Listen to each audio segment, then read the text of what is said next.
talk of a political dirt unit. It's typical of this job. Hello, Daniel. How you doing? Oh, g'day. G'day, Brendan. I'm good, mate. How are you started going? the recording midway through conversation and didn't say anything. Oh, I'm doing well. Thank you very much. Yeah, that's good. That's good. So, as we were saying, it's just impossible to cover like everything. You know, like I'm like every day I'm like adding to this script. I'm just like coming across more and more things. Or just explore. Like I'll just explore more. I'll just get a thought like, what's this person's deal, or what's this? And I'll look it up, and it's just like, oh shit, there's a whole other fucking thing here. The rabbit holes are endless. It just keeps on going. Shit keeps happening, and yeah. And then last week, the Justice Department or the White House, I don't know, they released the tapes of the interview between the deputy DOJ fucking guy, deputy director of something. I don't know who the fucking guy was. Some of Trump's head of something, when it interviewed Ghislaine Maxwell when they transferred her to a less secure prison. That's nice. It's nice when we can do something for the sex traffickers. Yeah, exactly. Well, it's so. That was a West Wing joke. That was in the first episode of the West Wing. There was a plot line with a prostitute, and the president ends up doing something like very accurate. And he's like, it's nice when we can do something for the sex workers. Mm-hmm. It's quite condescending, but anyway, that was a little West Wing joke for the old heads. So the Ghislaine Maxwell tapes were very interesting. She speaks very convincingly, and you want to believe her, but the things she's saying is verifiably false. And so she is just like a very good liar. Actually, she must be very manipulative, because she sounded very sincere, completely exonerating herself of anything to do with Epstein's, history operations. With women. Okay. Like, she claims that like they barely even had sex when they were a couple. She said they had sex once and then they didn't even have sex for another year because he has some like heart condition. And it wasn't until he started taking testosterone in the early 2000s that his like sex drive went up a bit and he could actually get into it again. And it's like, that's just not true. Like that's been proven not true in a court of law, like multiple times. Like that's just like, and just like the flat out denial of like, and it's saying they have this casual relationship. She was just his property manager for his properties, and she stopped seeing him like early on, and that was really her sort of main role. And then when it came to all the girls, it was actually Virginia Giuffre who was the one responsible for recruiting all the girls and who ran that whole thing. And when she came in, she cut Ghislaine out, and that's when Ghislaine left the thing. A very convincing story. And you know what? Like I don't think it's all completely false. Like she was kind of under oath. So like there's kernels of truth to all that. Virginia Giuffre was a recruiter. She recruited a lot of girls. And she was like, as far as you can go tracing it, she was like the first of like the, I'll pay you to do this. And then if you can recruit someone else, then like, I'll pay you for that as well. It'll be worth your while. She was like the first in that chain. And she went on to recruit a lot of girls into there. So, maybe a kernel of truth to that. I don't know. But we can speculate on that at the correct point in the timeline. Interesting. So I thought integrate that all to here, but then after reflecting on it, after listening to the 2 days worth of interviews, which is not that much, and there's massive gripe with Todd Blanchett. That sounds right. Yeah, so he was, and massive gripes with him. Clearly should be like familiar with the case. Like I understand that it was kind of a last minute thing for him to go down there, but like he did mention a few times that like he is across the details and he has reviewed all the files from all the investigations and stuff. He's very familiar with the case. And if that is the case, then like the questions he's asking were like very not hitting on the point, and sort of it did seem, although it sounds sincere on like a listening to it level, reflecting on it afterwards, the things that were said, the things that weren't said, and the way that it was all conducted. I mean, it had to be just an exercise to exonerate Maxwell, building some kind of narrative where she wasn't involved. Right. Yeah. That's simply not the case. And she says... It smelled that way from the start. Right? Yes. Well, yes, it did. Giving her an out. And it's interesting as well, all the media, I've flicked through the media reports on it or in like the day or two after they came out anyway. I haven't done it in the last couple of days. And none of them mentioned her claiming to be innocent and pinning it all on Giuffre. No one mentions any of that. It's just really, really like nothing points taken from it and written about. It's, the whole thing's just kind of weird. Yeah. But let's not waste too much time on it, other than to say that she seemed pretty adamant that her father didn't know who Jeffrey Epstein was, had no contact with him prior. And she knows that because she came over to New York in 1990 and met him, and they hit it off, and they slept together. And she came home and she was talking to her dad about it. And her dad had never heard of the guy before. And so her dad called Alan Greenberg from Bear Stearns, because Bear Stearns they managed all the money for Robert Maxwell, and asked him who this Jeffrey Epstein character was and if he was all right and whatever. And I mean, it's just got to be a lie. And we're not buying it. We're not buying it. Let's read this excerpt from an article in Rolling Stone from 2021, but it's a reflection from the journalist who wrote one of the first articles on Epstein back in the 2002 for Vanity Fair, and this is kind of reflecting on it in an article in 2021. I was talking about Steve Hoffenberg, who was a former business associate of Epstein, and we'll go into him more afterwards anyway. But it says, Hoffenberg told me that in the 80s, after Epstein left Bear Stearns in ignominious circumstances, Epstein was trained in moving money offshore, and that a mentor of Epstein's was someone Hoffenberg knew, a British defence contractor who died in 2011 named Douglas Leese. Hoffenberg claimed that Leese was an arms dealer. Leese's son, Julian, says that's not true, but the UK parliamentary record does mention Leese in reference to the Yamama arms deal of the early 80s.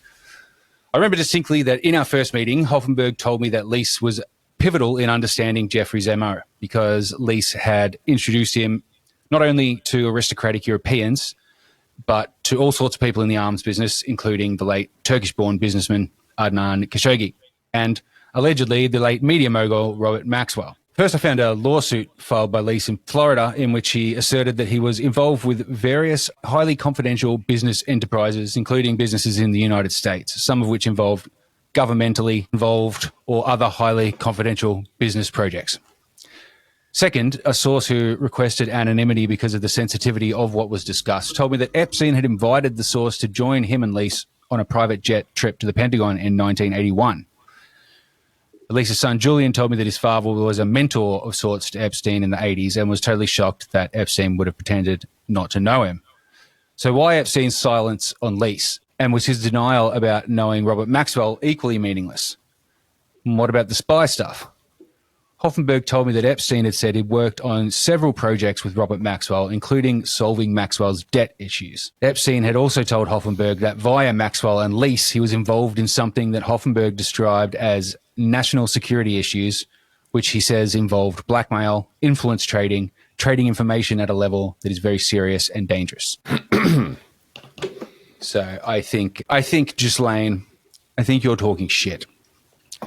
So I missed a couple of points. For some reason, I deleted like a couple of paragraphs of the script for the last part. So I just wanted to add just a small sort of side note, I guess, that was kind of important to the reason why they were brought up in the first place. But I didn't actually get to the point of it. It was when we were talking about the yachts of Robert Maxwell and Adnan Khashoggi. And, we're talking about these guys in the first part, like they're having nice parties. We're looking at the networks around them, their activities, and it's like, well, they seem to obviously be like, different cogs in the same wheel, but not really direct overlap. Like they both had yachts, they both held parties on them. It's kind of like a competition thing.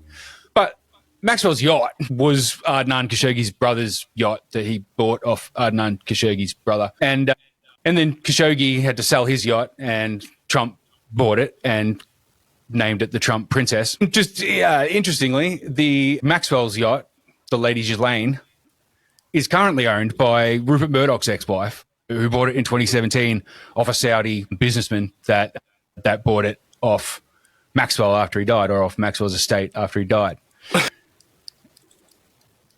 It's pretty funny because like Murdoch was his direct competition. Like they were, and it was said at the time that that's what killed him, is because his business competition with Murdoch had expanded to the US, to New York in particular, and Maxwell's frantically trying to keep up with him, and he didn't have the money, and he just stole the money from his like pension funds to try and like buy the New York, I don't remember what the actual paper was, but one of the big New York papers, and Maxwell fell through, and I know he ended up dead, and the money was disappeared. But yeah, Murdoch, I don't know, it seems like maybe a trophy from the Murdoch family for winning that Very race. weird, isn't it?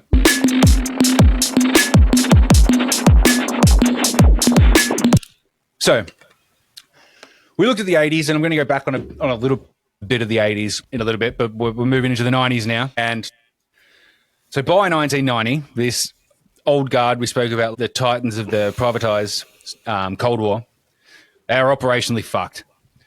Khashoggi was a burned asset. The Iran-Contra affair put him in a global spotlight for all the wrong reasons. He was now a pariah.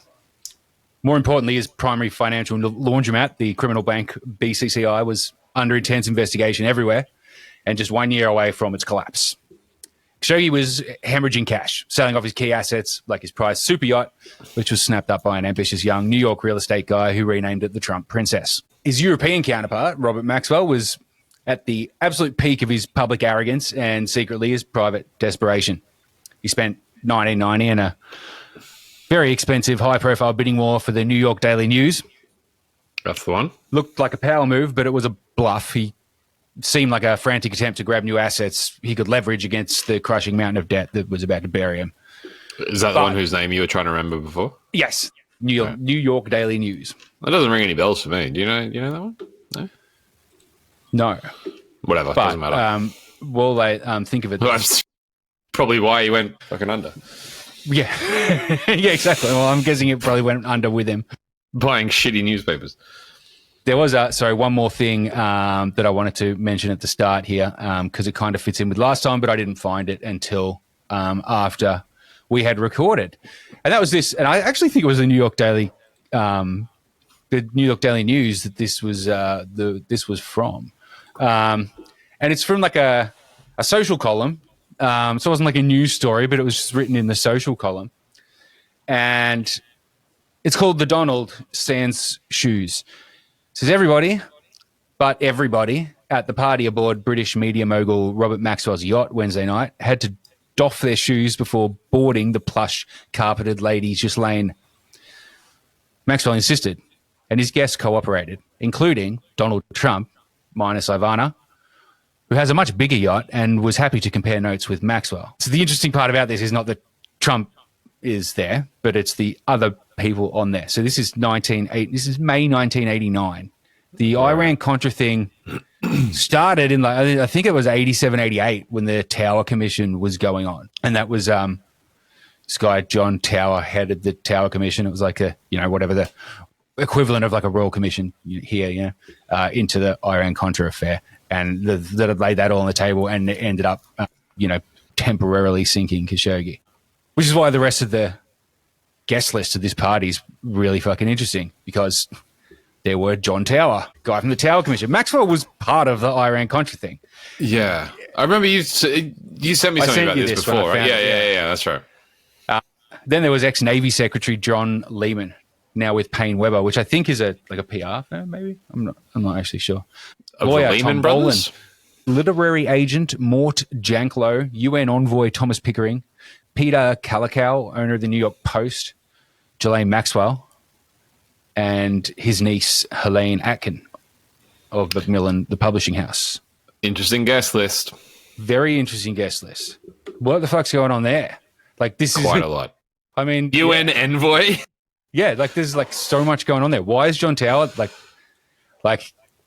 why is John Tower there out of anyone? Just coming off the Tower Commission. And, Fuck, Donald man? Trump, a guy who's just bought Resorts International, Roy Cohn's fucking protege, Roy Cohn, on the board of Western Goals, who went down in the Iran-Contra affair. You know, it's like, it's very fucking weird. And it's just there in the social pages. Yeah. I think, and I might be wrong, I'm probably wrong, but I feel like it was New York Daily News that wrote it as well. Yeah. They're probably, caught up in the hubris of thinking, no one in 30 years is going to be doing a podcast about this. Yeah, exactly. Well, it's a social column. So it's like the person who wrote it was like the one looking for goss. And so the whole thing was like Donald Trump had to take shoes off to go to this party on a yacht. That's the point of the article. Yeah. Yeah, right. The next year, 1990, for Trump, though, was not good. 1990 was the year that his bills came due. And in April of that year, he opened his most absurdly extravagant casino, acquired through his deal with Resorts International, the Trump Taj Mahal. Right. And it was financed with over $675 million in high-interest junk bonds. Yeah, it's going to be expensive. By the end of the year, it was already on the verge of bankruptcy. The master of the deal was drowning in leverage. This is the year his myth of invincibility shattered. He was so just to be clear, this is a casino. He's managed to bankrupt a fucking casino. The closest thing to a literal money printing operation that you can have. In Atlantic City was just like where everyone was just rinsing their money through casinos. How bad at business do you have to be to fuck that up? I mean, it's just so high on his supply of, we'll just make it the best, man. We'll just put all this gold everywhere and be like luxury high-end shit. Go fuck yourself, you tool. Yeah. Again, well covered in the movie The Apprentice, that recently came out. Roy Cohn's there going, what are you doing? What is this? What are you stupid. You're gonna fuck yourself.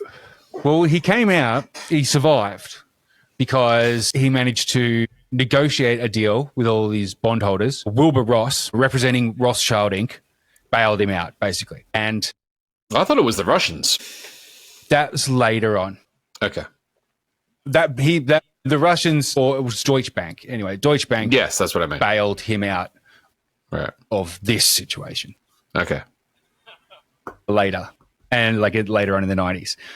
But it was Rothschild Inc. that saved him. And when it seemed like a strange investment. And when in the media at the time, I don't have the quote in front of me, but Will Ross said something to the effect of he was asked why they take such a risk, take on such a risky thing. And he said something to the effect of it's not about the casino, it's about the Trump brand. We see its value. And then from that point on, they owned the Trump brand. Trump became a manager, a very well-paid manager. Who's manager, they? Nevertheless. Deutsche Bank or? No, the bondholders that were holding the bonds of that were holding up the Trump company through Rothschild Inc. So it was Rothschild Inc. represented all the bondholders. So it was, we don't know who they were except for one of them whose name escapes me, but he's a really famous Wall Street guy. If I'm perfectly honest, I don't even know what a bondholder is, but maybe. Well, the bonds are the people that have lent him the capital. That's the bond. Okay. The bond is the deed of the loan, I guess. You could think of it like that anyway. I don't know if that's the right way to explain it, but you could think of it like that. Finance confuses me. Yeah, I remember saying once I made a offhand comment to my mother when I was younger about how the banks can just print money anyway, and it's well, they're going to run out of money. They just print more. And my mum said something well, no, they can't just print money out of nowhere. They got to sell bonds, and people got to buy the bonds, and then however much they can sell the bonds for is how much more money they get. And I was oh, okay, faith in the banking system restored. And then during COVID, when we had to sell more bonds to get more money, you know who bought the bonds? The banks. The banks bought the bonds. So they just buy their own fucking bonds. It's they are just fucking making money out of fucking nothing. Faith in the banking system shaken once again. Yeah. So while this network, this western side of the network is imploding, the eastern side of the network is dealing with a different kind of problem, the blowback to the Soviet-Afghan war. The war's over and the Soviets have gone home licking their wounds. But the Mujahideen, They just become a scattered, unemployed, and increasingly radicalized proxy army with nothing to do. Jamal Khashoggi's job title changes from media liaison for the Saudi intelligence to a manager of chaos. The GID asset trying to track and control the jihadi networks he helped build up. This is Jamal Khashoggi, you said? This is Jamal Khashoggi. Remember, Jamal Khashoggi was the embedded liaison with the Mujahideen, specifically Osama bin Laden, during the 80s, during the Soviet-Afghan war. This is the journalist who ends up getting dismembered. Yes. Right. Yes, Adnan Khashoggi's nephew. So his asset, Osama bin Laden, the guy who he'd been selling a story on as a hero to the West for the entirety of the 80s, had now become a threat. And we'll go back onto that later. But at this same time, while that's happening in the East and in the West, everything seems to be collapsing. Jeffrey Epstein is orchestrating one of the largest Ponzi schemes in US history.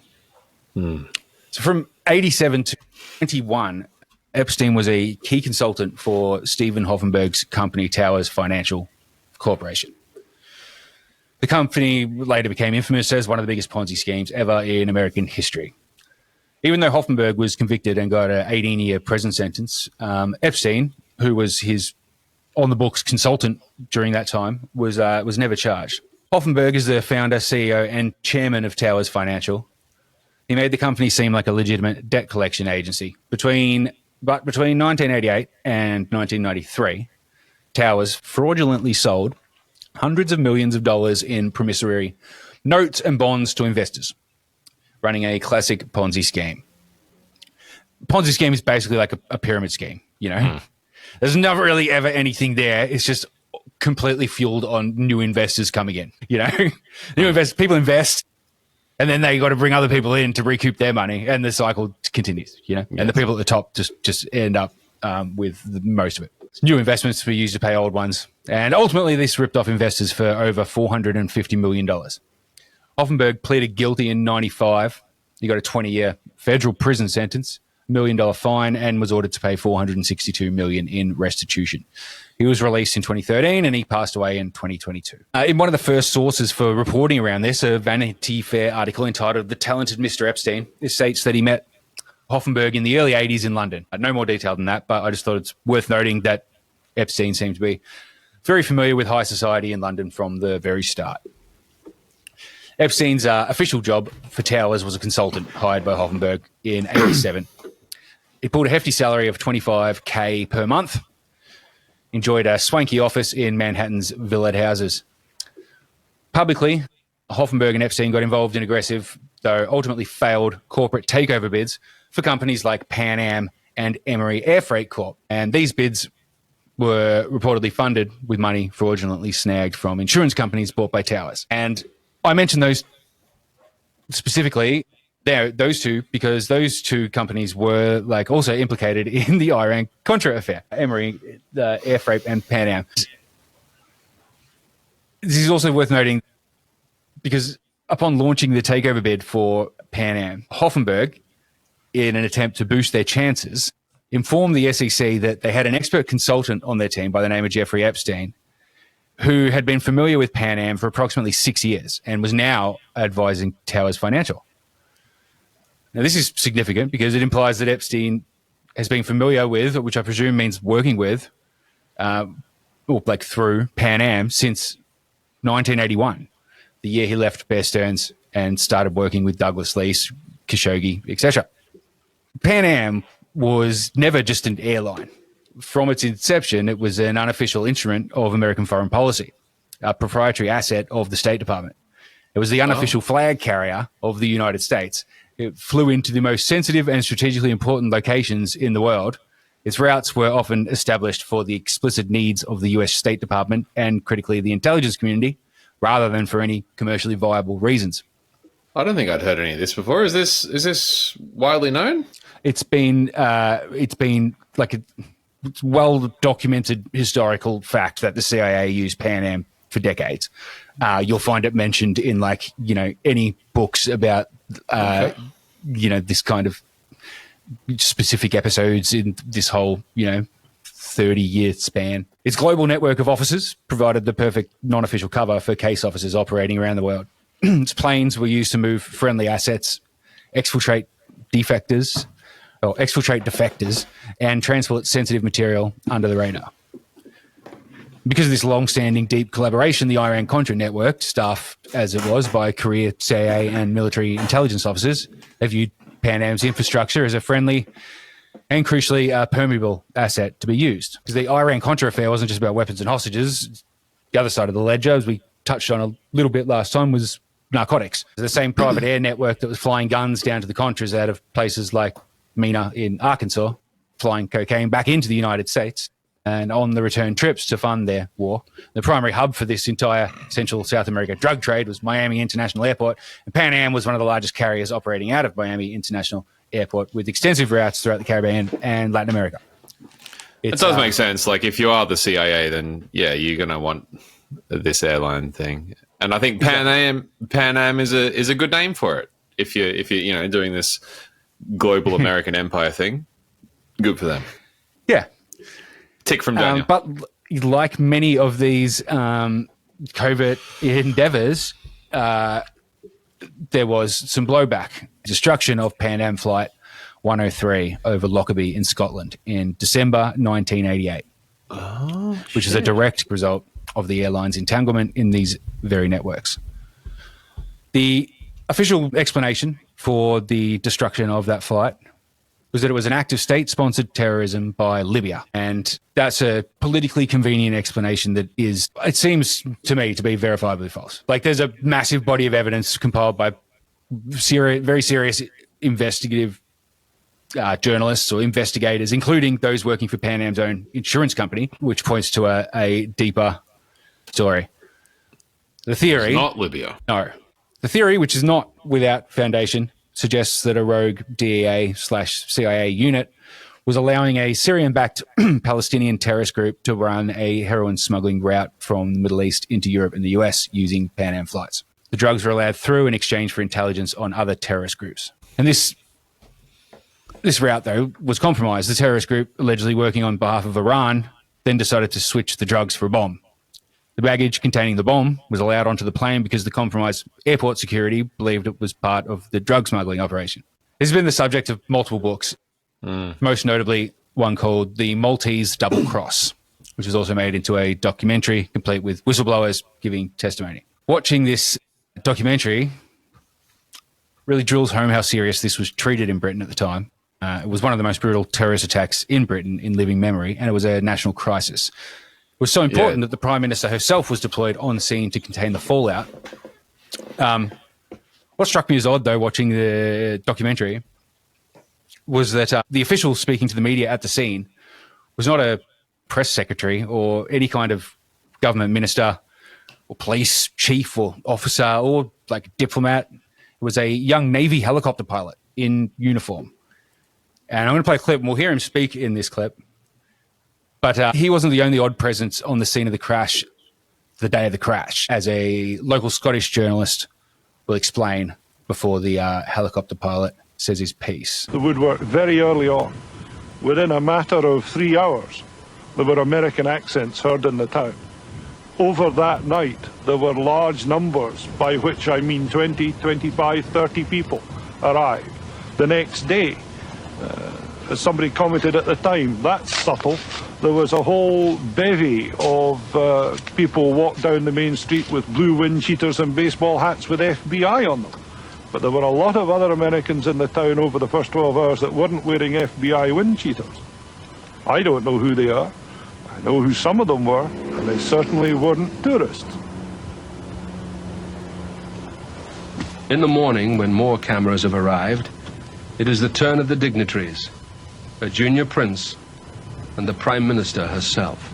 There are bits and pieces of the aircraft, and I've spoken to Prince Andrew an there accident investigator whose first impression Royal was Highness. absolutely stunned, and he'd never come across something quite as big as disastrous. I've also been up to the hill to see the cockpit area, and that, I think, is a high priority to the investigators to see if they can find anything from there.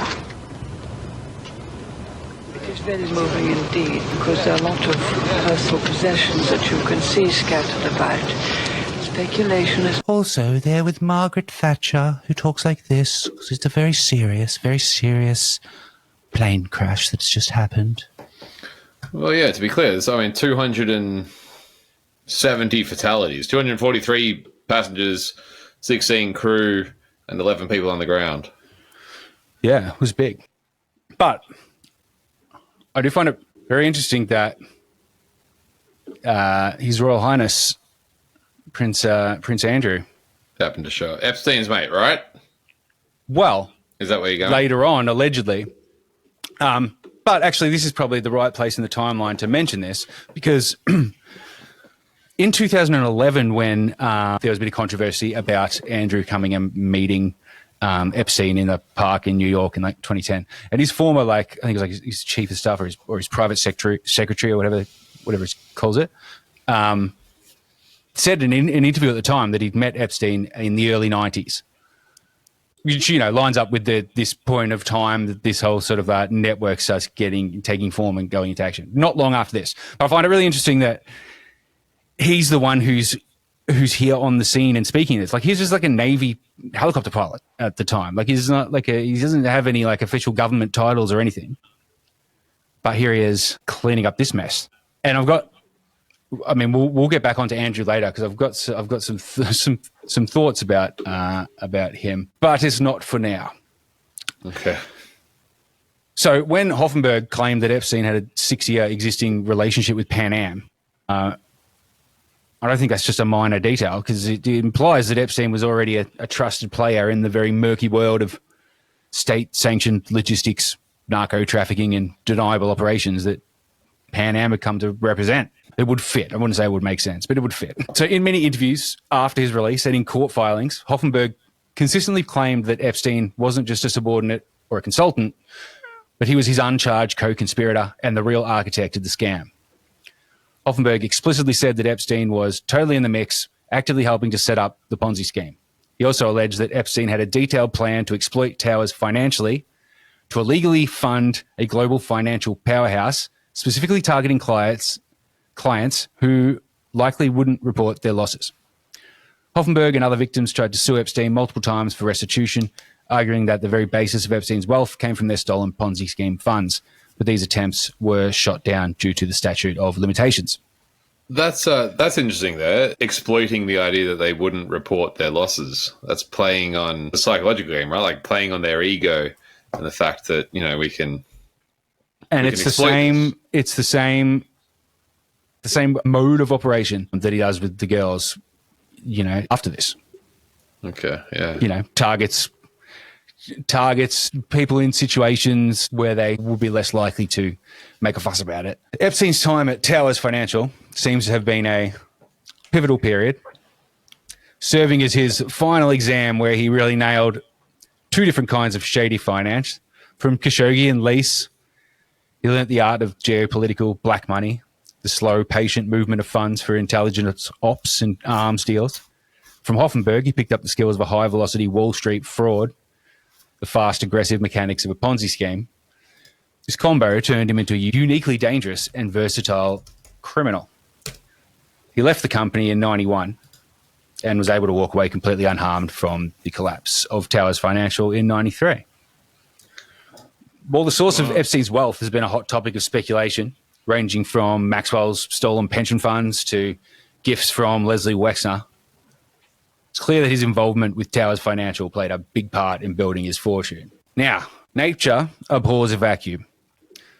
While the whole Khashoggi-Maxwell network was coming apart, up steps a man who was the complete opposite. He was an associate of Maxwell, but unlike Maxwell, he was a man who represented everything he was not. Stable, immense, respected, and sitting on a mountain of clean American capital.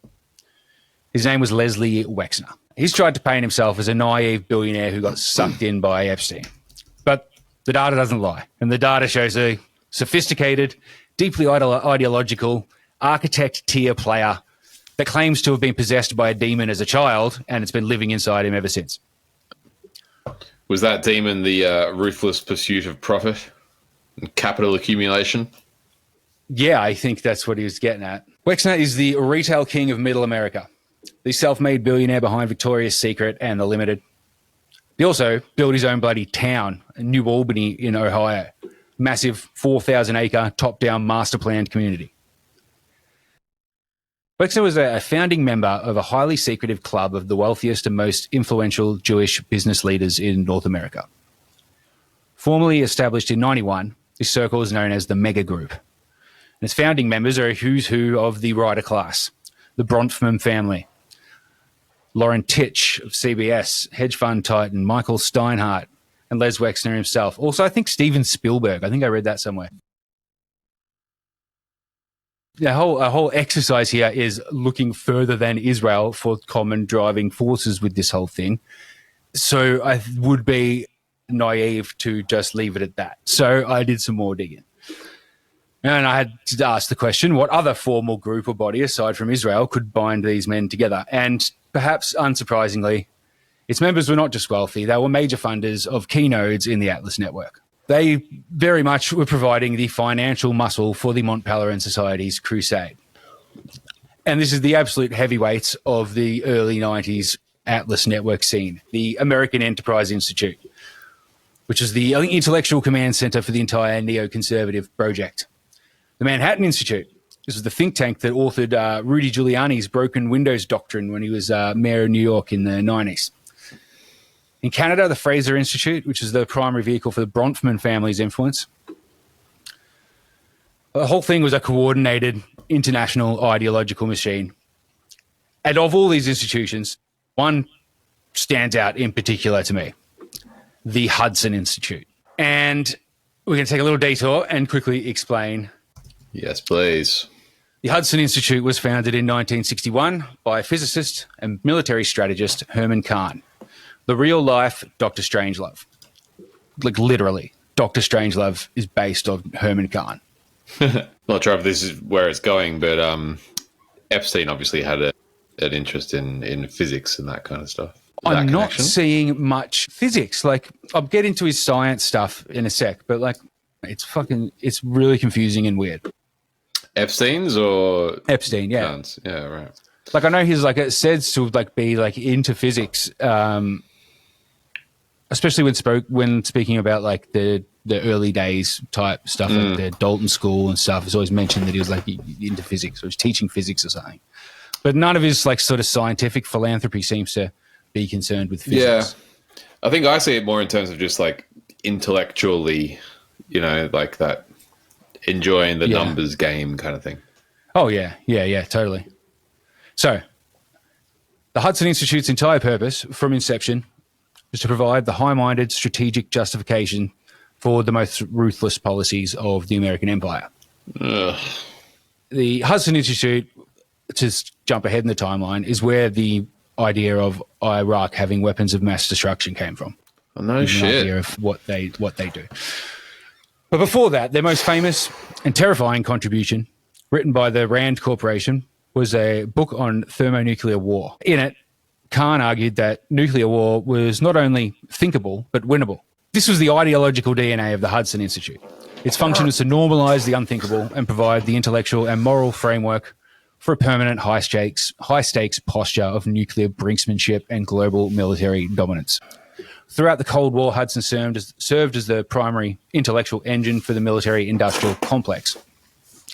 While the Mont Pelerin Society was designing the new economic software, Hudson was translating it into military doctrine. So, when the Soviet Union collapsed in 1991, the Hudson Institute became one of the most powerful and vocal proponents of shock therapy, the rapid, brutal, and total privatization of the former Soviet Empire's assets. They provided the ideological air cover for the looting of Russia, framing the economic destruction of a rival superpower more of a benevolent and necessary step towards democracy. As this machine moved into the 90s, flushed with the victory of the Cold War and the immense opportunities of the peace dividend, who better to hand the keys to a giant New York City mansion to than the man who, at this point, is becoming the global specialist in making dirty money invisible and untraceable? So what I'm implying there is that I'm pretty sure Epstein's role with Wexner was to move the dirty money funneled from the Soviet Union. I mean, that was his specialty. He said to Michael Wolff, when Michael Wolff asked him to explain what it is that he does, he said something to the effect of like, you know how sometimes rich people want to sort of like pay someone to sort of jig some numbers around and make it seem like they've got more money than they have. Like, well, I make money disappear. Right. And that was his role. That's how he gets. That's his role in all these circles. It's like when they say he's the money guy, the financier. Like he's the guy who takes money off the books, laundering it. Yes. So just like a sort of recap. So of 1991. So first, the Bank of Credit and Commerce International collapsed. It was a big scandal. They uncovered all the systemic fraud and money laundering for drug cartels and terrorists and every intelligence agency with a black budget. BCCI was the operational heart of the Wackle era private deep state. It was Khashoggi's bank, was the Iran-Contra bank, and its collapse was the liquidation of the primary infrastructure for deniable off-the-books cover-ups. It's created an immediate and existential need for new ways to move dirty money. Then in November 1991, we see the rescue of Donald Trump's Taj Mahal casinos. And while all this is going on, the solution to the BCCI problem is quietly being built. Sometime in 1991, Wexner grants full power of attorney to a young Jeffrey Epstein, which gives him the full legal authority to hire and fire staff, buy and sell assets, sign checks, move money, incur debt, make any and all financial decisions on behalf of Wexner and his primary holding companies. And then, just as the new machine is being switched on, Robert Maxwell falls off his yacht and dies. It seems like he became a liability and knew too much and was getting a bit too crazy, borrowing way more money than he could ever pay back. Desperately whether it was by his own hand. Chase the Murdoch or New York thing or whatever it was. Yeah, exactly. Murdoch had put him under.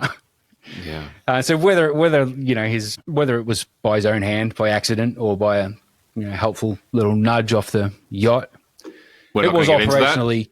Yeah. Well, I mean, what's the point? Who knows? There's plenty of books that have been written speculating on it.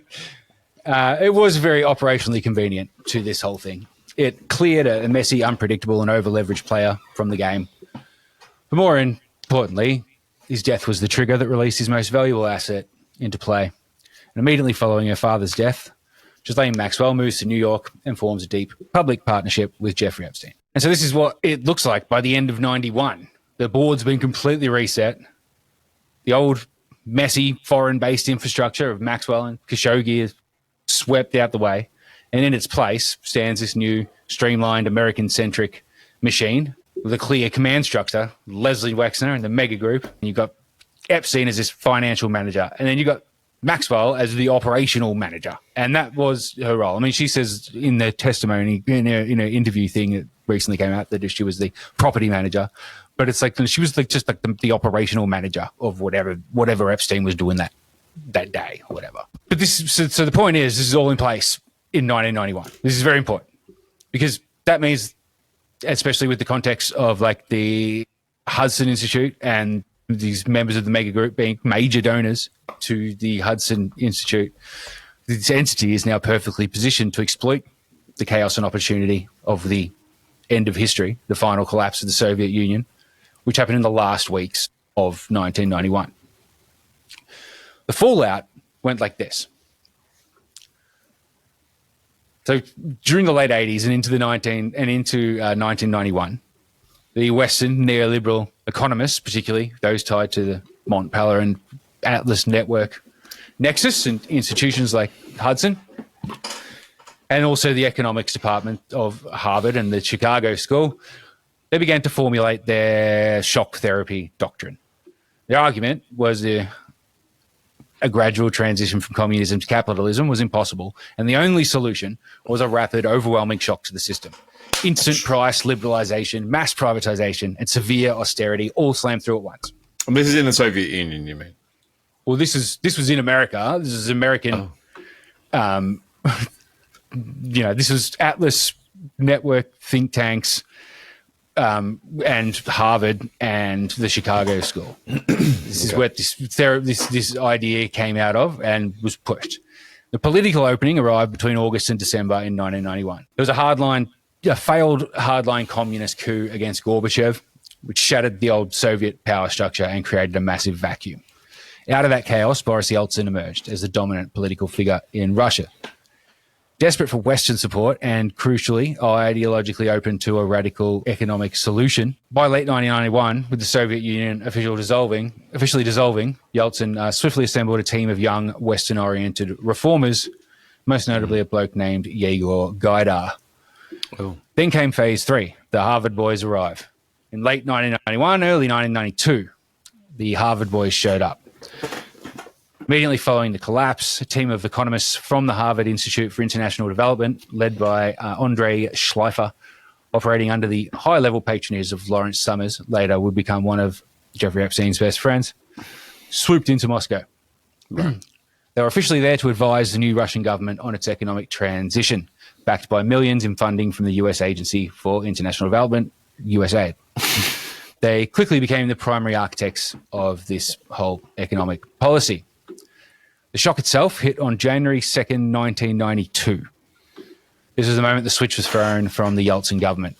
Acting on direct advice of the Harvard team and Western institutions like the International Monetary Fund, they implemented the full shock therapy program. Virtually all price controls were lifted overnight. State-owned enterprises were immediately slated for rapid privatization.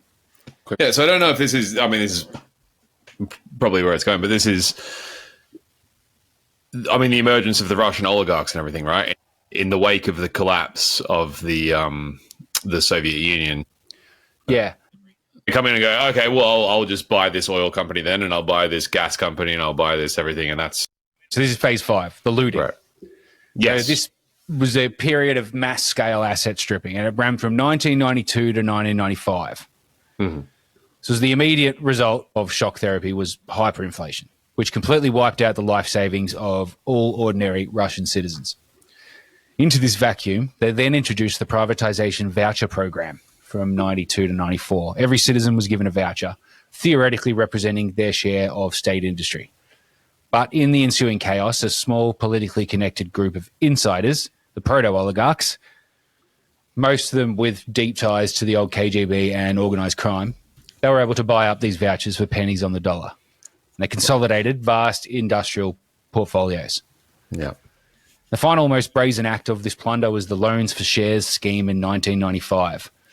The Yeltsin government, desperate for cash to fund its re-election campaign, literally auctioned off controlling stakes in the crown jewels of the Russian resource economy, oil, gas, nickel, to a hand of oligarch-owned banks in exchange for loans.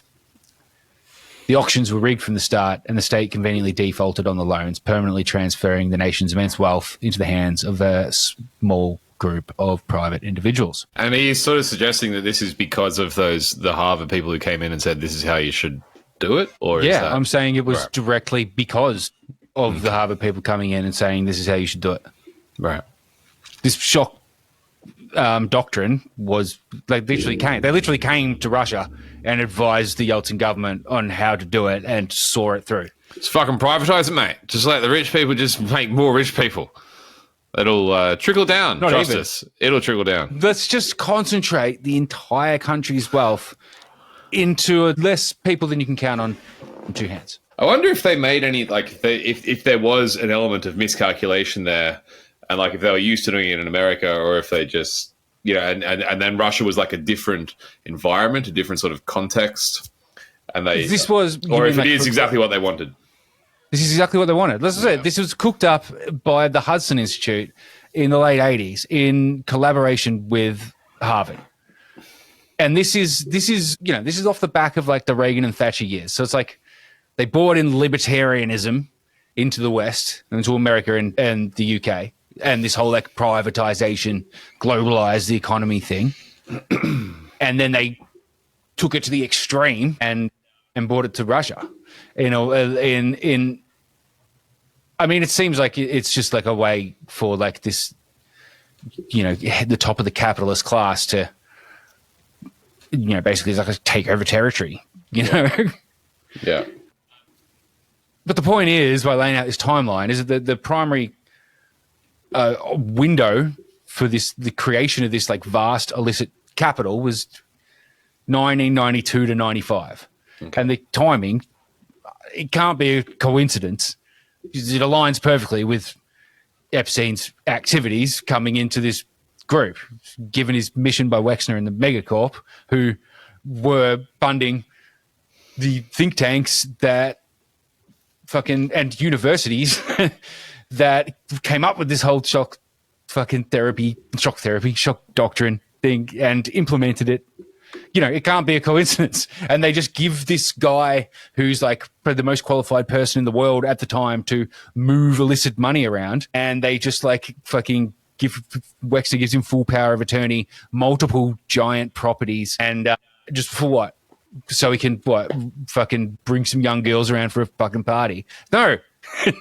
So he can make the money disappear. Like, clearly, like, I don't know. Seems obvious to me. So, you know, all the Russian states being like looted, Epstein is in New York and Ohio, actively building the financial and physical infrastructure needed to receive, launder, and manage the profits. In 1993, you know, right in the fucking middle of this, he starts his association with Harvard directly. You mean Harvard University? Yeah. Right. The very institution that's on the ground in Moscow managing the looting of the fucking Soviet Empire. So officially, the great game is over. And a new game is about to begin.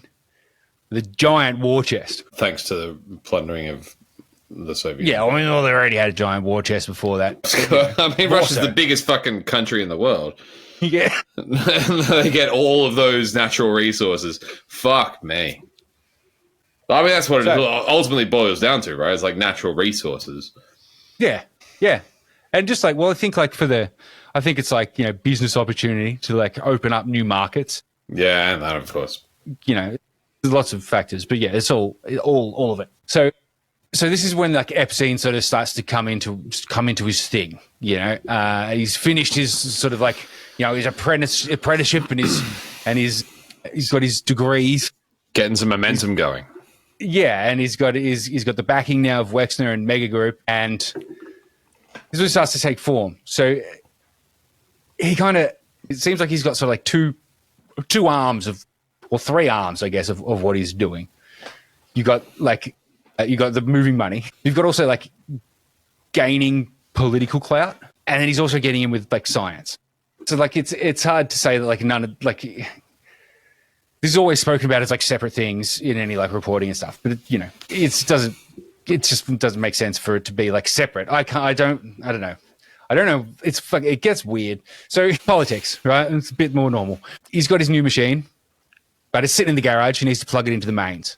And the mains power in America is the old presidential lodge that the British burnt down in 1812 and forced them to paint white, now called the White House.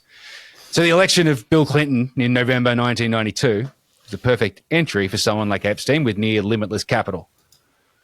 He established himself as a major donor to the Democratic Party and all its associated causes. It looks like he was buying access to get in with Clinton. I don't know if he actually was, so I'll come back to that in a bit later. But sincere or not, it looks like it worked. In 1993, Epstein and Ghislaine attended a White House event marking their formal documented entry into the Clinton orbit. A year later, in 94, Ghislaine's photographed smiling next to the president himself inside the White House. Right. But while this is going on, the other prong's kicking off, which is the science thing.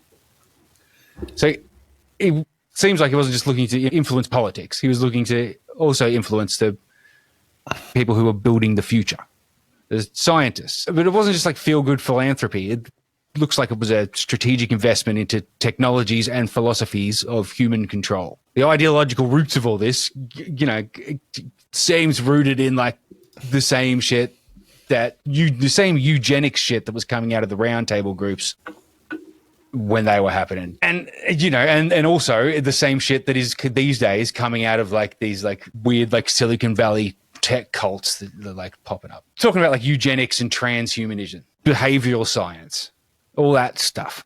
Mm-hmm. And Epstein's diving headfirst into this world. It looks like a play to gain influence over these fields that hold the key to directing human evolution.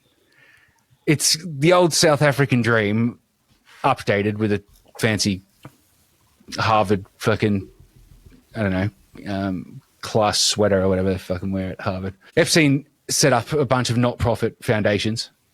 These are the legitimate seeming vehicles that he could use to funnel Wexner's cash into the academic world. And then he started his outreach. He started making small donations first to key institutions like Harvard and MIT, not enough to like get a wing named after him, but enough to get his foot in the door and start building relationships.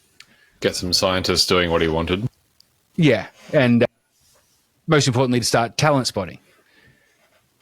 He was using this period to identify the all-star team of scientists he would later shower with cash. And these were people working on the cutting edge of genetics, AI, and evolutionary theory. Right.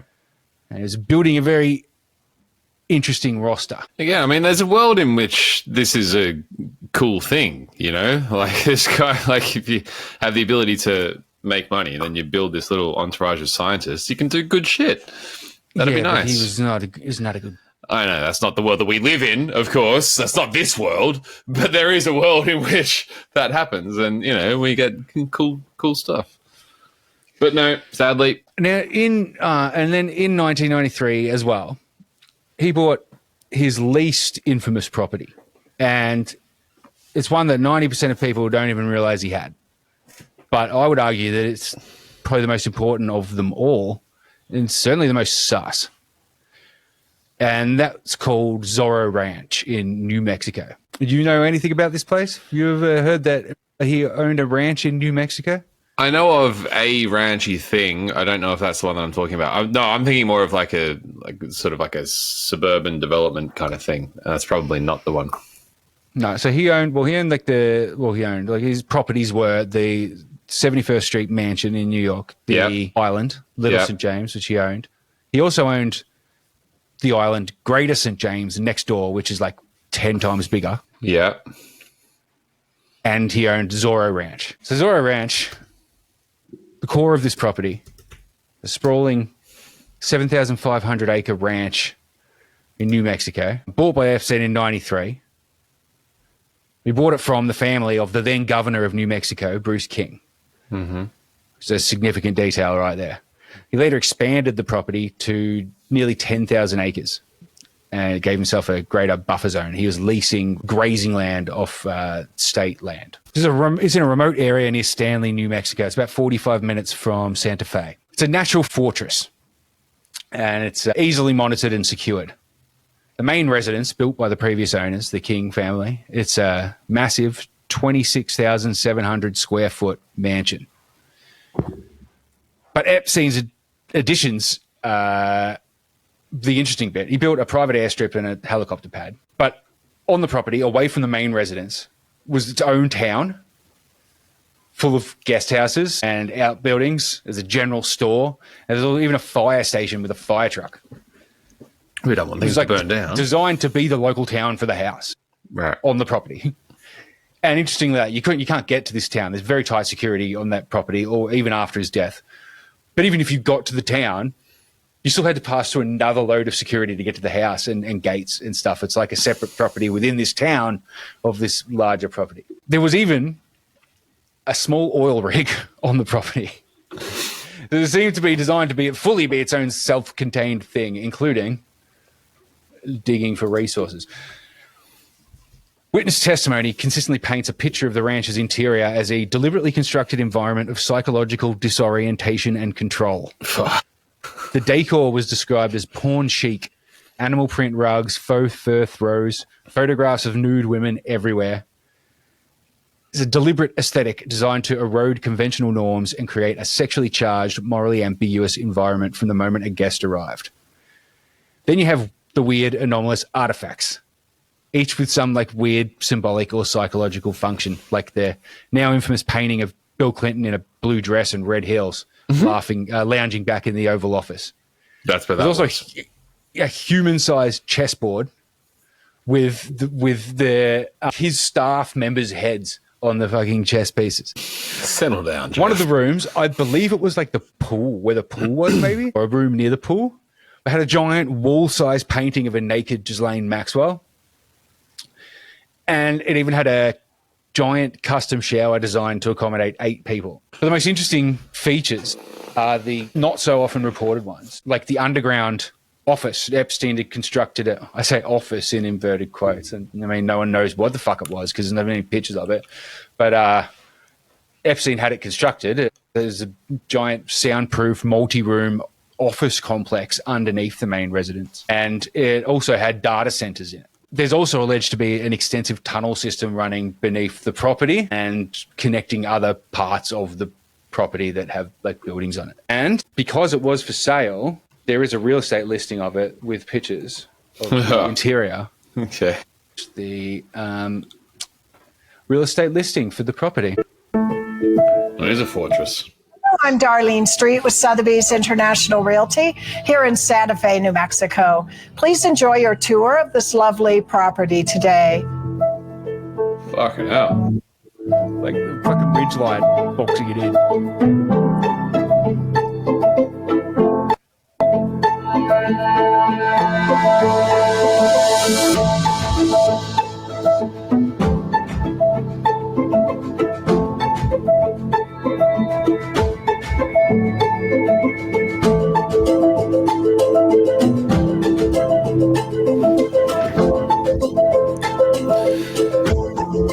Yeah, okay, so there's a massive building there with this, it's like, I don't know how you describe it. A big circular manicured garden thing. What's that? Santa Fe Mexican style architecture. Yeah, it's real like Spanish. It's always Spanish architecture, yeah. It's really awesome.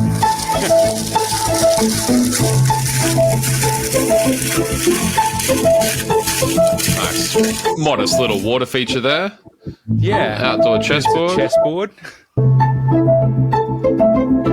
Nice little table. Pretty sure like the pawns on the chessboard are like all his butler. Look at that. Yeah, great views over this very open plain. Well, the house is like on the highest peak on the property.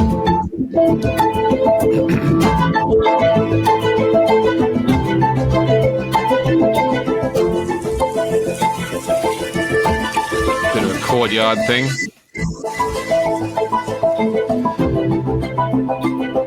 We don't need the music. Yeah, we don't. Oh yeah, nice little patio. Space. Yeah, this is sweet. What do they want for it? Oh, if I can see what I can do. About 17 million, which is like, you know, Oh, mate, bargain. modest 3-bedroom house in Sydney. It's just surrounded by nothing. Oh, fuck, that's epic. It really is. Surrounded by vast expanse. How do they even have this much space in America? You know, 300 million people there. And okay, this is another building on the property. Right, yeah. Yeah. That's I think that's the lodge. And then this is the airstrip. And this is the airport. Nice white picket fences on the houses.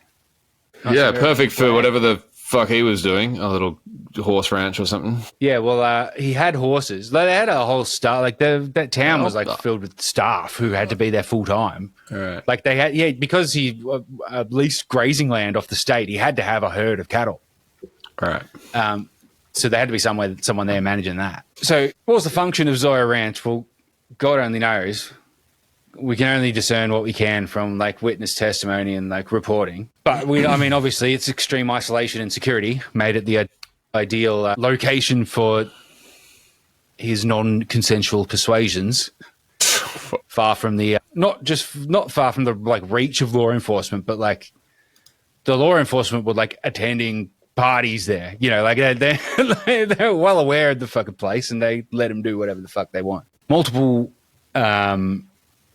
victims have provided detailed sworn testimony of being held at the ranch and the infrastructure, the private airstrip and the isolation and a tunnel system. And like, you know, I ended up going down some weird rabbit hole of like, there was like a serial killer that they've never solved in New Mexico. And the spot where they found like all these, they kept finding all these bodies popping up. It's only about like an hour drive from Zoya Ranch. I'm just saying. Fuck. So this is where like it gets like weird. And like I said, like all that stuff, as profane as it was, I'm kind of starting to think that it's just an aside to like whatever the fuck was really going on with this like eugenics side of the project. Based on like extensive reporting from the New York Times and others who interviewed Epstein and his associates, his stated goal was to use Zorro Ranch as a base to seed the human race with his own DNA. He planned to impregnate 20 women at a time at the ranch, literally creating a baby ranch to raise a new generation of genetically superior offspring. Fucking got tickets on himself. Yeah, I know, right? Eugenics, ironically, like he died at like almost 70 with no kids. Well, that we know of. I mean, fucking, there could be a whole fucking town of them in New Mexico. We'd have no fucking idea. Yeah. And this eugenics project is part of his like broader interest in transhumanism, this idea of transcending human limitations through science and technology. And he used the ranch as a salon to cultivate, fund, and potentially compromise the world's leading scientists in fields relevant to this goal. It was also a talent spotting and cultivation hub for high-value individuals, both for the scientific project and for the broader network purposes. And the visitor logs and witness accounts paint a clear picture of the network's different cohorts converging there. You had like the scientists, you had the architect class, Nobel Prize winning physicists, people like Stephen Hawking, the godfather of artificial intelligence, Marvin Minsky, another famous scientist like George Zweig, and who's the guy who proposed the existence of quarks. But then you have like the political, financial cohort, people like Bill Richardson, the former governor of New Mexico and the US ambassador to the UN, whose presence was crucial for providing local political top cover. And you had the facilitators, the operational managers of the network, like Ghislaine Maxwell, and the well undermentioned in any reporting actual manager of Jeffrey Epstein's operations, Sarah Callan, who has never been charged with anything, even though she is at the center of it all because of Jeffrey Epstein's plea agreement, non-prosecution agreement in 2008, or whenever it was. Part of that agreement was that keep her out of it. Her and the rest of Epstein's staff can never be charged with any crimes stemming from Epstein. Huh.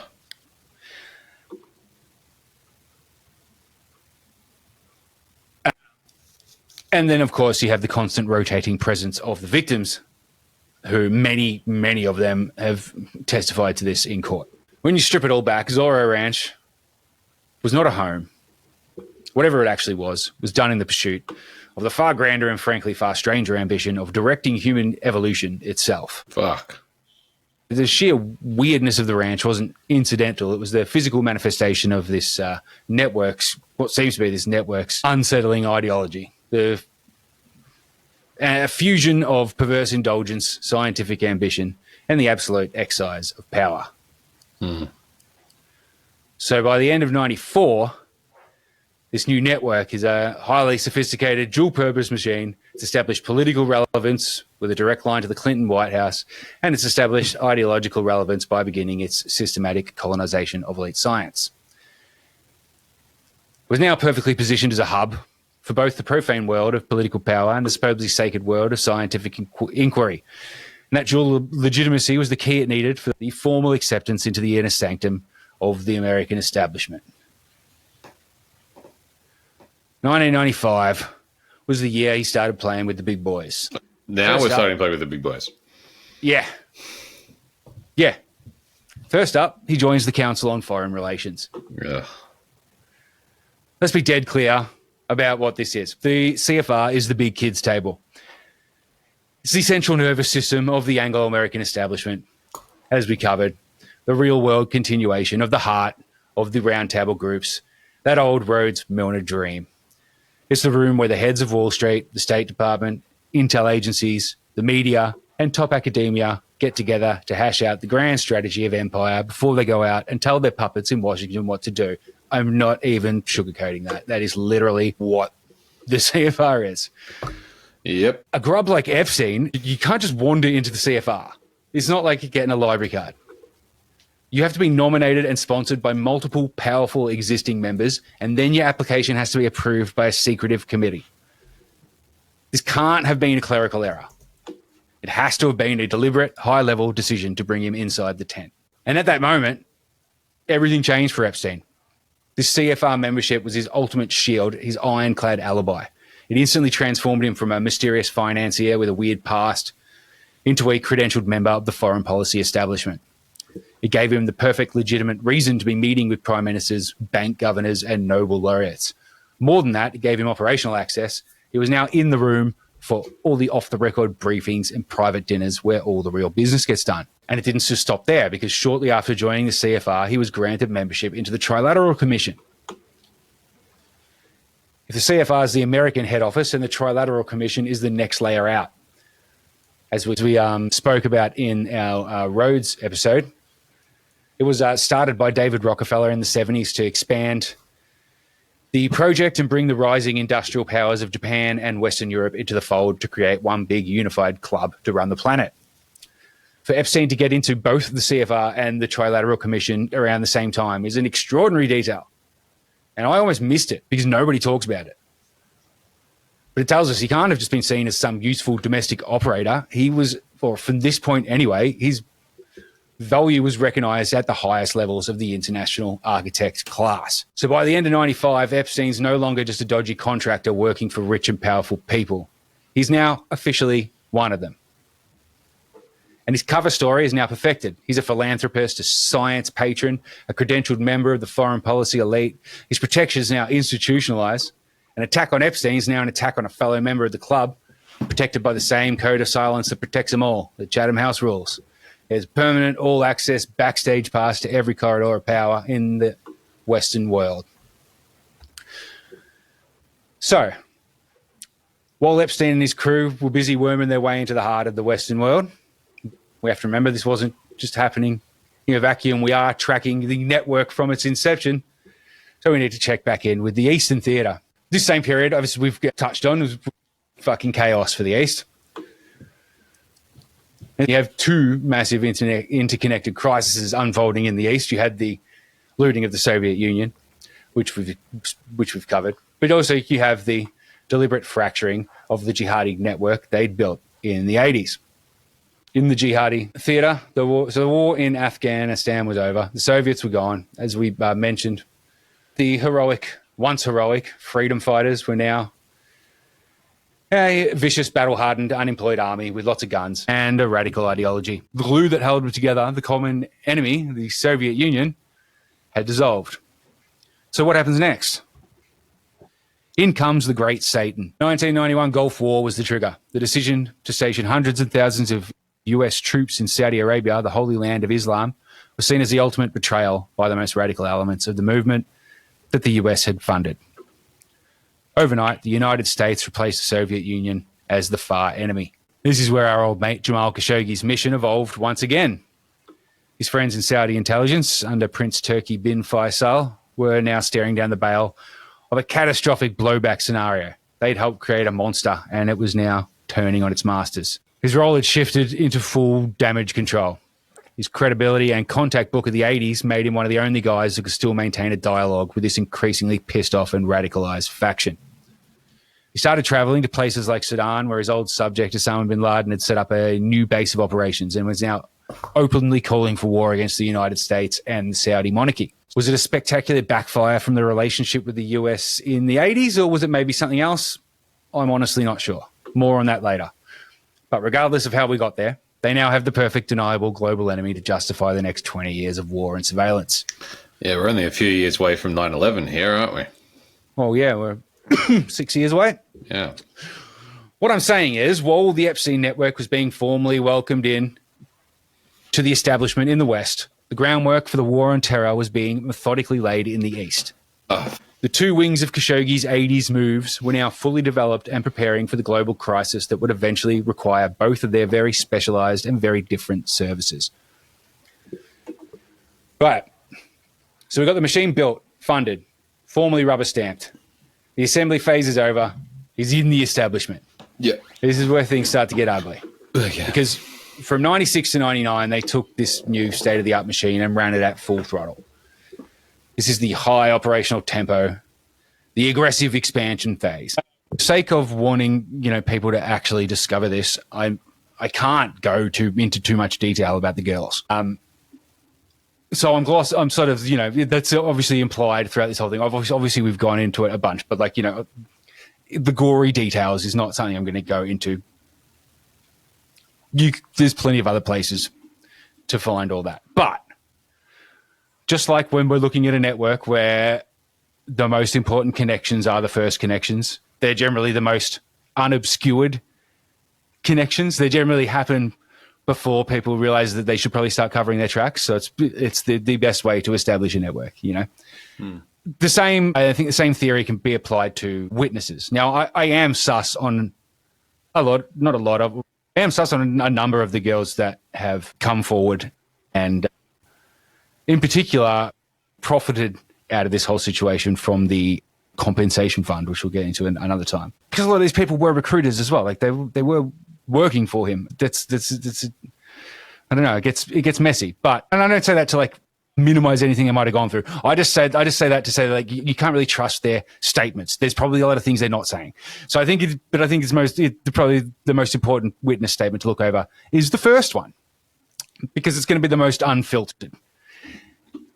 1996 was the first public allegation against Epstein in the nature of the ones that came after. This was a woman named Maria Farmer.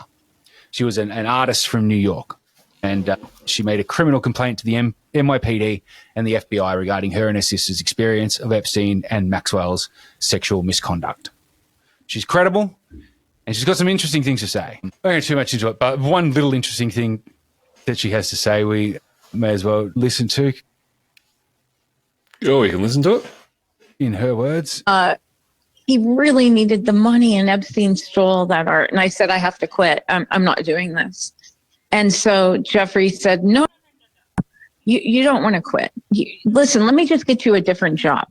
Why don't you sit at this desk at this other house? So this is what I have to tell you. People who don't know think Epstein was always at the 71st Street mansion. But in 1995, he wasn't there yet. The former Iranian embassy that our government lent to him. So in 1995, Epstein was living in the former Iranian embassy, leasing it off the government. What? Well, I mean, to be fair, it's just a house. It's not the current Iranian embassy. It's just a house now. I guess so. Speaking of which, I believe the Iranian embassy in Australia has just been vacated. Oh, yeah. So I wonder if they'll lease it to me. We could do the dirt unit. Oh, that would be sick. Yeah. You reckon they leases it for like a night or something? We can do a dirt unit live from the Iranian embassy. Leaving money on the table if they're not. So, to summarise, the year Epstein was joining the CFR, his primary residence and operational base in New York wasn't even the mansion yet. It was the former Iranian embassy. And it gets worse. Farmer's testimony also revealed the wild anomaly of Epstein illegally subletting that former embassy to Ivan Fisher, who was a lawyer for the infamous French Connection and Pizza Connection drug rings. And when they caught wind of that, that's what terminated his lease. He's subletting, you cheeky motherfucker. Subletting to like a fucking representative for very famous drug ring. So the initial lure that brought Maria Farmer into his orbit was her job as an art scout. And but as she later testified, this was just a sham from the start to get her in.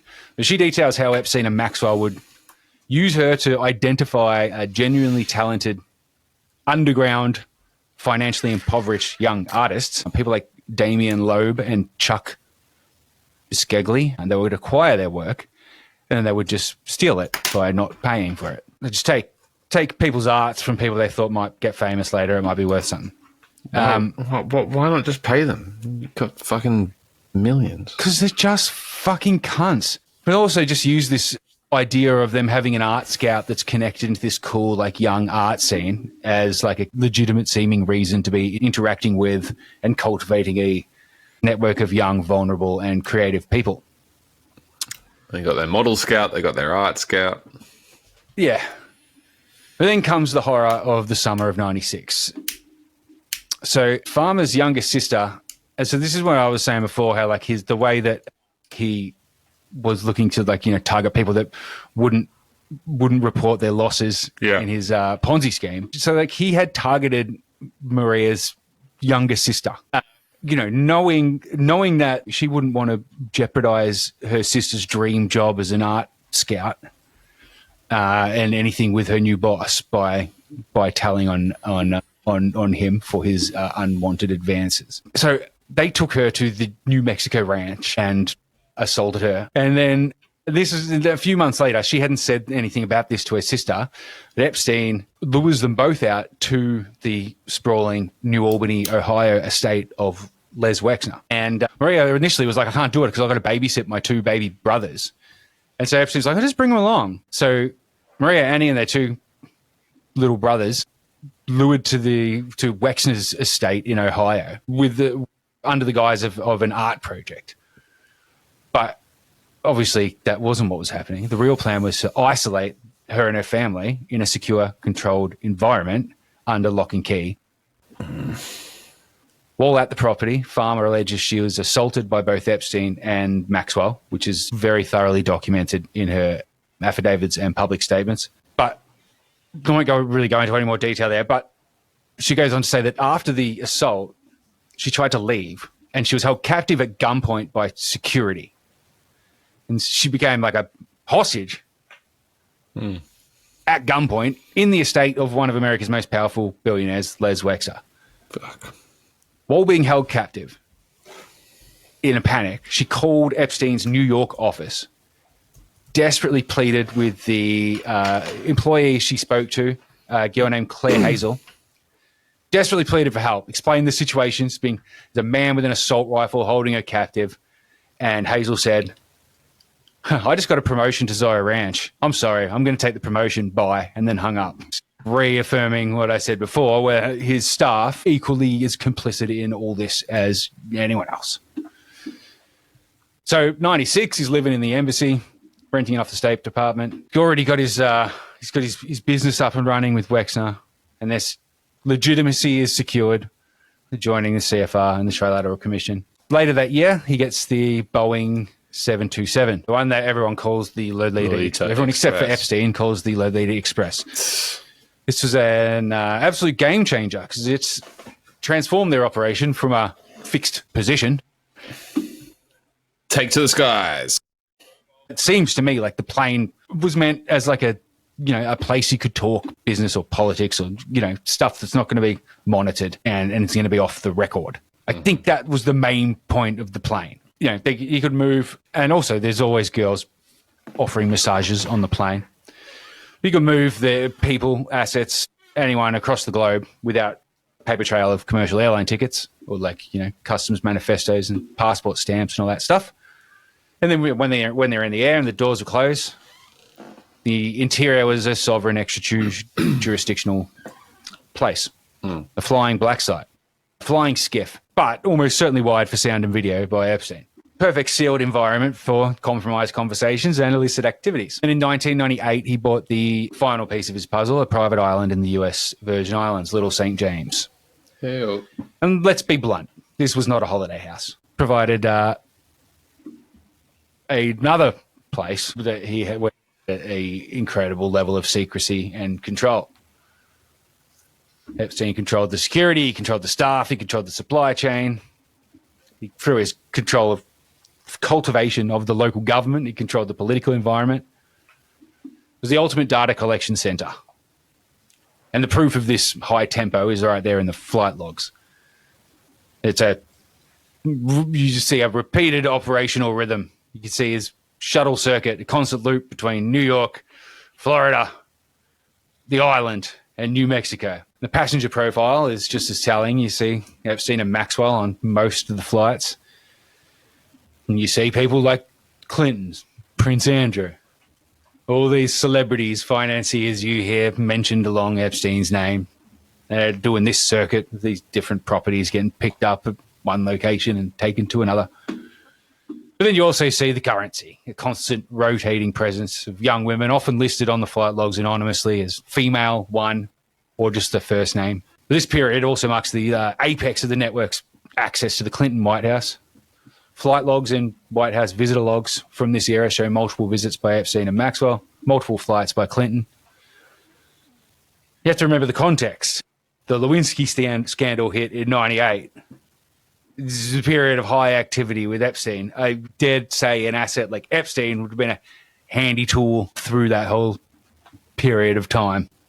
So by the time the millennium ticks over, the Epstein network is a mature, fully equipped and battle-tested private services / financial / consultant / intelligence / blackmail agency with a global reach and a black site on the island and a black site in New Mexico. It also has an arsenal of videotapes, audio recordings, and other forms of compromat, the full extent of which we probably don't know. It's now an indispensable and probably deeply feared utility for a significant faction of the Western power structure, you would have to presume.